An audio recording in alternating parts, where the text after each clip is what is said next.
Noong dekada 1630 at 1645 hindi kilalang magkakapatid na babae ang ipinanganak sa Roma. Anak sila ng sinaunang maharlikang pamilya at pamangkin ng pinakamakapangyarihang estadista sa Pransya. Sa kagandahan, ambisyon at iskandalo, naging asawa at kabit sila ng pinakamakapangyarihang lalaki sa Europa. Kaya, samahan ninyo ako sa pagtuklas ng kwento ng sikat na magkapatid na Mancini. Ang magkapatid na Mancini ay isa sa mga pinakakapansin-pansin at kontrobersyal na magkakapatid sa entablado ng maagang makabagong Europa. Ang kanilang ama, si Baron Lorenzo Mancini, ay nagmula sa kilalang pamilya ng Mancini, isa sa pinakamatanda at pinakamakapangyarihang angkan ng mga maharlika sa Roma. Hindi ito pangkaraniwang lahi ayon sa pamilya. Nagsimula sila noong ginintuang panahon ng Romanong Republika, nang ang ninuno nila ay naging mahalaga sa kasaysayan at sa kapalaran ng mga imperyo. Noong ikatlong digmaang puniko laban sa Carthage, mula 149 hanggang 146 bago kay Kristo.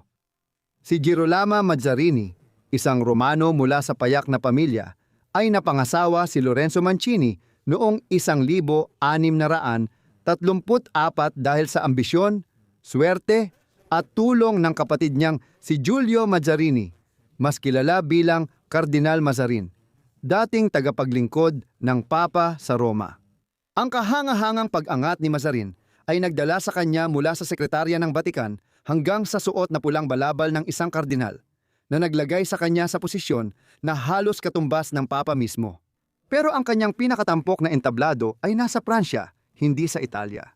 Ipinadala siya roon noong huling bahagi ng 1630 naging punong ministro si Mazarin ni Hari ng araw Luis 14 at nagkaroon ng halos ganap na kapangyarihan noong 1650. Ang kanyang malaking impluensya at patuloy na pakana ang humubog sa buhay ng mga pamangkin niya. Ang pagsasama ni Girolamo at Lorenzo ay naging labis na mabunga. 10 anak lahat, 3 lalaki at 7 babae. 2 sa mga lalaki ang namatay noong kabataan nila. Naiwan lamang si Felipe na nagtagumpay sa Pransya bilang isang maharlika at isang musketero. Ngunit ang mga kapatid na babae ang kumapit sa kanilang tadhana. Sa 7 anak na babae ng Mancini, 5 ang umabot sa hustong gulang at naging makapangyarihan sila. Laura, Olympia o Olympia, sina Marie Hortense at ang bunso, Marie Anne, ay ipinanganak sa pagitan ng 1636 at 1641 agwat na 13 taon lamang. Ang magkakapatid na Suwail ay magdudulot ng drama, sisira sa kaugalian at guguluhin ang Europa. Si Laura Mancini ang panganay ng pamilyang Mancini. Ipinanganak siya noong Mayo 6, 1636 at siya ang panganay sa 10 magkakapatid. Ipinanganak siya sa Roma kung saan nanirahan ang pamilya nila noong 1630 at 1640. Doon, naranasan niya ang medyo marangyang kabataan kasama ang maharlika ng lungsod. Ang mga maharlika ng Roma noon ay mula sa mga pamilyang may mahabang kasaysayan. Marami sa kanila ay naging kardinal o papa. Gayunpaman, ang Roma at Italia ay hindi na kasing marahas tulad ng 1 siglo na ang nakalipas noong panahon ng mga digmaang Italyano. Ang pinaka-nakababahalang bahagi ng pagkabata ni Laura ay ang sunod-sunod na salot na tumama sa Italia noong ika-17 siglo. Nakatanggap siya ng magandang edukasyon, isang edukasyong layuning hubugin ang mga kabataang babae ng korte sa hanay ng mga maharlika sa Roma. Noong 1651 sa edad na 15 ikinasal si Laura kay Luis de Bourbon na noon ay 38 taong gulang. Ang kasal ay inorganisa ng kanyang tiyuhin na nasa malayong Paris. Ngunit ang kanyang mapapangasawa ay hindi ordinaryong maharlika. Siya ay si Louis de Bourbon, Duke ng Mercar, isang apo ni Haring Henry ika-4 ang mismong monarko na nagtatag ng dinastiyang Bourbon bilang maharlikang angkan ng Pransya. Dahil dito, napangasawa ni Laura ang isang ikalawang pinsan ni Haring Louis 14 ng Pransya. Nagkaroon sila ng 3 anak na lalaki, si Louis Joseph, 1654, si Philip, 1655, at si Jules Caesar, 1657. Hindi nagtagal matapos siyang mapangasawa sa angkan ng Bourbon, lumipat ang buong pamilya Mancini sa korte ng Pransya sa Paris. Ito ay malaking bahagi dahil sa pagkamatay ng kanilang ama, si Lorenzo. Lumapit si Girolamo kay Kardinal Mazarin, ang kanyang kapatid, para humingi ng suporta. Ang kanyang utos ay simple, iwanan ang Roma at subukan ang kanilang kapalaran. Sa Pransya, nang ikasal si Laura na nag-ugnay sa pamilya nila sa korona ng Bourbon, binigyan siya sa Paris ng titulong Serene Highness bilang prinsesa ng dugo. Ngunit hindi naging maayos ang pagdating ng magkakapatid na Mancini sa Pransya. Halos agad-agad, naging target sila ng malulupit na anti-Mazarin na mga polyeto. Tinutukso sila bilang mga prinsesang marumi at mabahong ahas. Nilalait ang biglaan nilang pag-angat. At hindi lang ang 5 anak na babae ng Mancini ang dumating sa Paris. 2 pa nilang pinsan, sina Anne-Marie at Laura Maritozzi, ay nasa ilalim din ng proteksyon ni Kardinal Mazarin. Sama-sama, ang 7 dalagang ito ay bumuo ng isang kilalang grupo at tinawag silang Mazarinettes. Nang opisyal silang ipinakilala sa korte, sinabi ni Marshal Villeroy sa tiyuhin ng hari na si Gaston, Duke ng Orleans. Narito ang mga dalagang sa ngayon ay hindi pa mayaman, ngunit sa lalong madaling panahon ay magkakaroon ng magagandang kastilyo, malalaking kita, mamahaling hiyas, matitibay na pilak na kagamitan at makakamit ang mataas na katayuan. Sa kasamaang palad, hindi na magtatagal si Laura Mancini kasama ang mga kapatid niya. Noong Pebrero 1657, namatay siya dahil sa komplikasyon matapos manganak sa ikatlong anak. 20 anyos lang siya noon.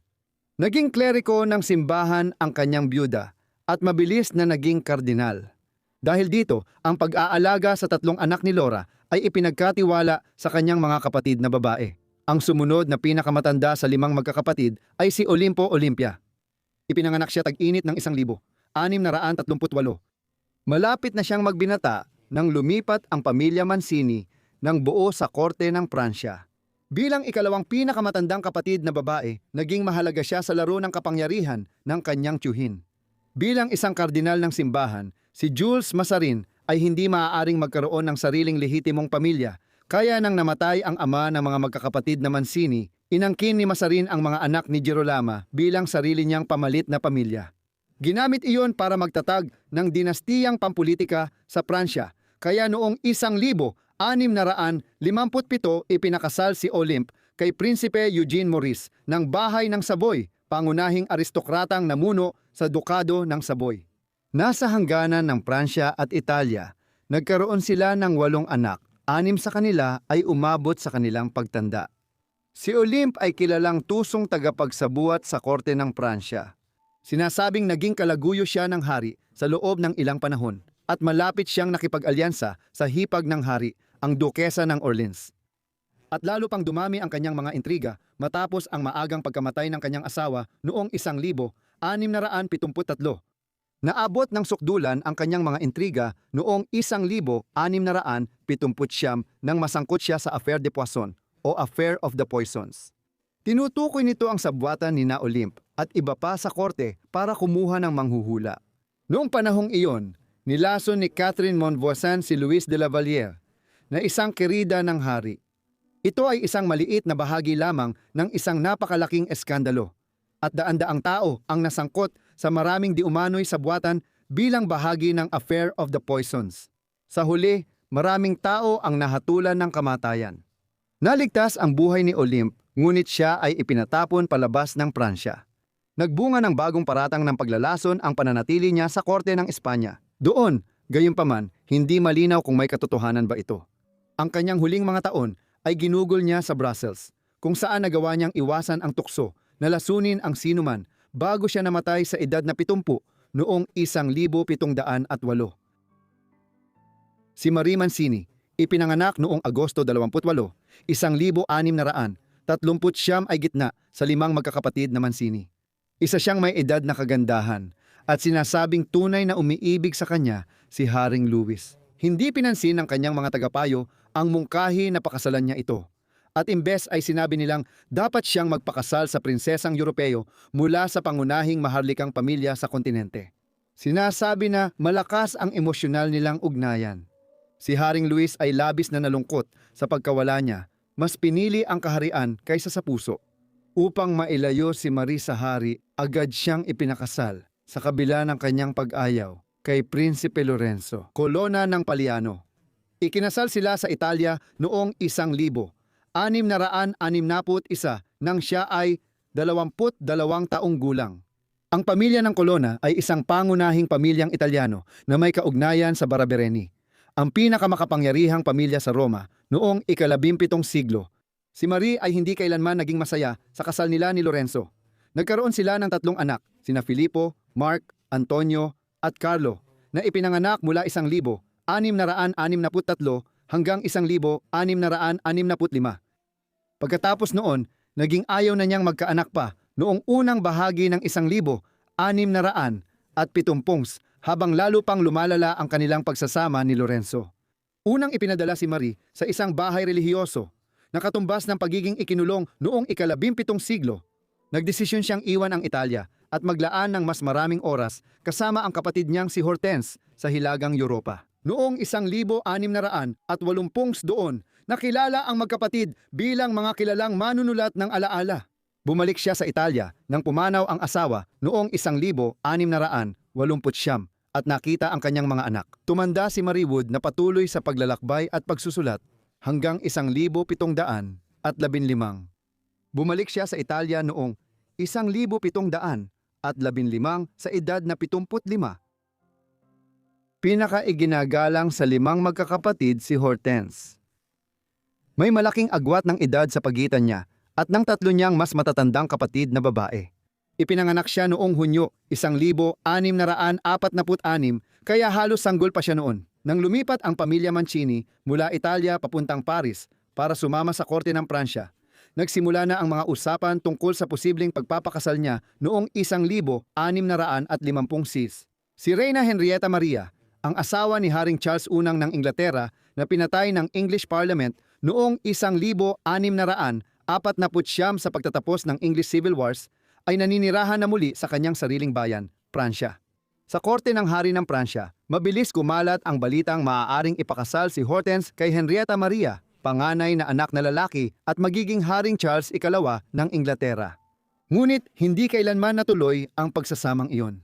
Nang pumanaw si Kardinal Mazarin noong 1661, lumiit ang tsansa ng mga Mancini na makapag-asawa sa Maharlika dahil humina ang impluensya ng kanilang pamilya. Gayunpaman, namatay ang kanyang tiyuhin noong parehong taon.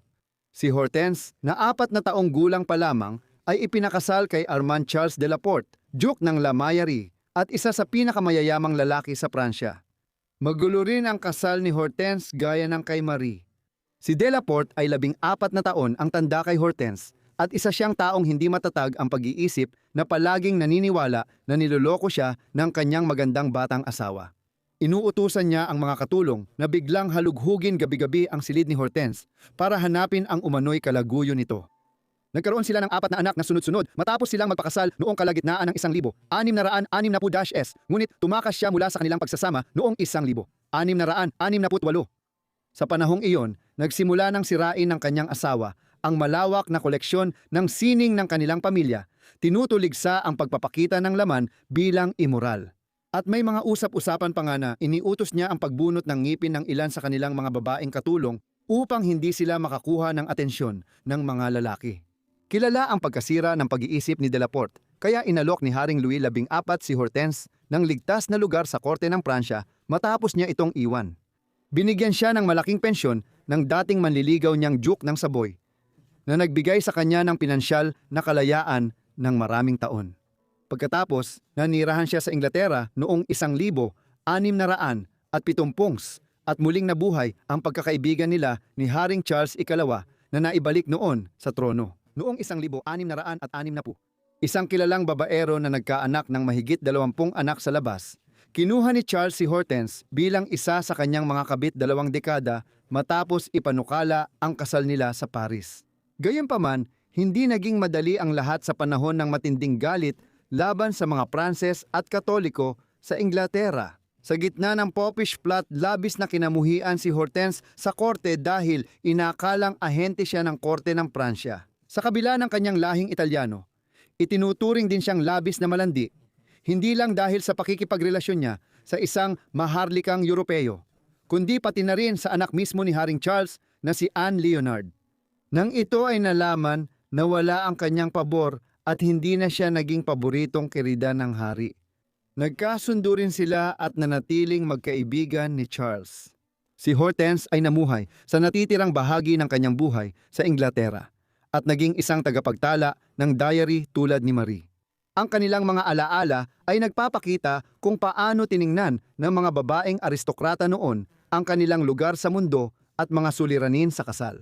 Namatay siya noong 1679 sa edad na mga 50. Sa kakaibang pangyayari, muling nagpakita ang kanyang asawa sa panahong ito. Kinuha ang kanyang mga labi at isinama ito sa paglalakbay sa Pransya gamit ang isang kariton, bago sa huli ay ipalibing siya sa libingan ng pamilya Mazarin. Sa wakas, si Marian ang bunso sa 5 magkakapatid na Mancini. Ipinanganak siya noong 1649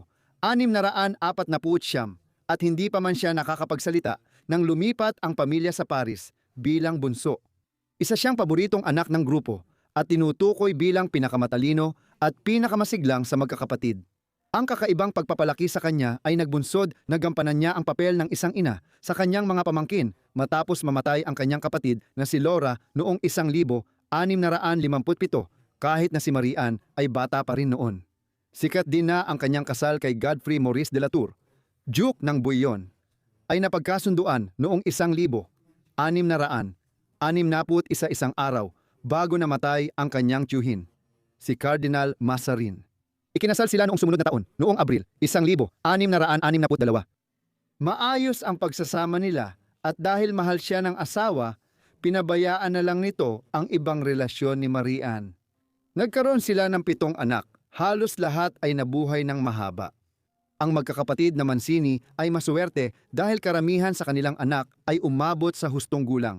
Sa panahong 30% ng mga bata ay namamatay sa panganganak o murang edad. Tulad ni Olympe, nasangkot din si Marian sa Affair of the Poisons sa korte ng Pransya noong late 1670. Nilitis siya noong 1680 ngunit matagumpay niyang naipagtanggol ang sarili sa mga paratang. Kahit pinakiusapan pa rin siyang umalis sa korte. Ang matapang niyang pagtatanggol sa sarili noong 1680 ay nagbigay sa kanya ng paghanga ng mga tao sa Pransya. Di nagtagal, inimbitahan siyang bumalik sa korte na noon ay lumipat na sa Versailles, ang bagong palasyo ni Louis XIV sa labas ng Paris. Nang muling sumama ang mga pangyayari, noong kalagitnaan ng 1680, umalis siya at pinili niyang gugulin ang karamihan ng natitirang bahagi ng kanyang buhay sa tahimik na pamumuhay sa mga lupain nila ng kanyang asawa sa probinsya. Ang 5 magkakapatid na Mancini ay namuhay ng mga iskandaloso at kawili-wiling buhay sa maharlikang korte ng Europa at nagkaroon ng mga anak na naging kilalang personalidad. Isa sa 3 anak na lalaki ni Laura ay namatay noong sanggol pa lamang. Hindi nagtagal matapos siyang pumanaw. Ngunit ang 2 pa ay naging mga duke sa loob ng maharlikang lipunan ng Pransya, habang si Louis Joseph ay nagsilbi rin bilang marshal ng Pransya sa loob ng ilang panahon noong huling bahagi ng ika-17 siglo, isang titulo para sa pinakanatatanging pinunong militar sa Pransya noon. Matapos siyang maglingkod ng may karangalan sa digmaan ng Liga ng Augsburg, ang isa sa mga anak ni Olympe, si Prinsipe Eugene ng Savoy, ay naging isa sa mga pinakatanyag na general sa Europa. Nagsimula ito sa kanyang papel sa digmaan laban sa Imperyong Ottoman sa Balkans noong 1680 at 1690 at nagtapos sa isang matagumpay na pakikipag-alyansa kasama si Duke ng Marlborough sa iba't ibang labanan noong digmaan ng pagmamana sa Espanya. Isa sa mga anak ni Marie, si Filippo, ay naging kilalang taga-suporta ng sining sa Italia matapos niyang manahin ang mga titulo at yaman ng kanyang ama bilang prinsipe ng Palyano. May ilang anak na lalaki si Marian na naging mahalaga rin sa militar ng Pransya noong huling bahagi ng ika-17 at unang bahagi ng ika-18 siglo. Panahong laging may digmaan ang Pransya habang nais ni Haring Louis XIV mangibabaw sa kanlurang Europa. Pinakakapansin-pansin sa mga kwento ng inapo ng magkakapatid na Mancini ay ang linya ni Hortense. Ang kanyang mga apo sa tuhod ay ang mga kilalang 5 kapatid na Nel na sa isang kakaibang pagkakatulad sa kanilang mga ninunong Mancini ay sumikat dahil sa kanilang mga kasal at ugnayan kay Haring Louis XV ng Pransya noong kalagitnaan ng ika-18 siglo. Maraming salamat po sa inyong lahat sa panunood ng video na ito tungkol sa magkakapatid na Mancini. Sana ay naging interesante ito para sa inyo. Ipaalam ninyo sa akin kung ano ang masasabi ninyo tungkol sa kanilang mga buhay sa ibaba sa mga komento. At kung may iba pa kayong suhestyon, sabihin ninyo rin sa ibaba sa mga komento. Sana nakasubscribe na kayo at naka-on ang notifications para lagi kayong updated sa aking mga bagong video. Hanggang dito na lang muna.